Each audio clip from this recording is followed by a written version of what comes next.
তোরে না I don't care. I don't fuck. দীর্ঘদিন ধরে দেখছি মামুন আর লায়লার বেশ কিছু কাহিনী, বলতে গেলে পুরো বছর জুড়ে তাদের বিষয়টা চোখে ছিল। মামুনে কারাগারেও গিয়েছে, জেল কেটেছে, জামিনে মুক্তি পেয়ে এসেছে, মামলা ওঠার কথা আসে, তারা দুইজন আবার এক হয়েছে। তো লাস্ট টাইম কালকে কিছু ফুটেজ আসে যেখানে অনামিকা ঐশী এবং মামুনের খুব ঘনিষ্ঠ কিছু ছবি, এবং তারপরে একটা ফেসবুক লাইভ আসে, যে লাইভে জানা যায় যে মামুন বলছে, দাবি করছে যে তার পারমিশন ছাড়া তার মোবাইল থেকে কিছু ডাটা নিয়েছে, কিছু ছবি নিয়েছে, এবং সেগুলো হচ্ছে এই। এখন কথা হচ্ছে মামুন অ্যাকচুয়ালি যেটা বলতে চাচ্ছে যে সে লায়লার একজন সিনিয়র মানুষ, হয়তো তার বয়স 40-50 বছর, মামুনের দ্বিগুণ বয়সের একজন মহিলা, তার সাথে সে ম্যাচ হতে চাচ্ছে না। কোনো কারণে সে আগে তাদের একটা সম্পর্ক হয়েছে, গিভ অ্যান্ড টেকের বিষয়, হয়তো বা তাকে সাহায্য করেছে, এই বিষয়গুলো অনেকবার জেনেছি আমরা। এখন দুজন ব্যক্তির ভিতরে আমি একটা বিষয় আসলে জানাতে চাই, আমার মনে হলো যে কথাটা বলি।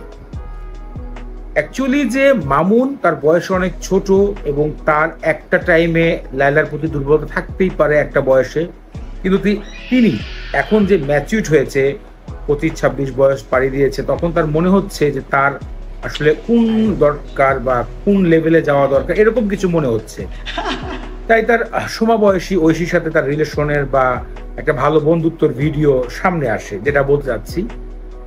তো এইটাকে ঘিরে কিন্তু অনেকটা সমস্যা সৃষ্টি হয়েছে, কারণ লায়লাটা সহ্য করতে পারছে না, লায়লা তাকে হাজবেন্ড হিসেবে গ্রহণ করে, তার কাছে যেন সে থাকে, তার কথা মতন সে চলে।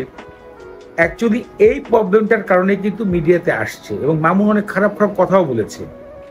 আমি শুধু এই কথাটা বলতে চাই যে লায়লা যথেষ্ট বয়স হয়েছে, একটা ছেলেকে মাফ করে দেওয়া উচিত, যে হ্যাঁ একটা টাইমে তাদের একটা রিলেশন ছিল, এখন আমরা চাচ্ছি না এই রিলেশনটা আগানোর।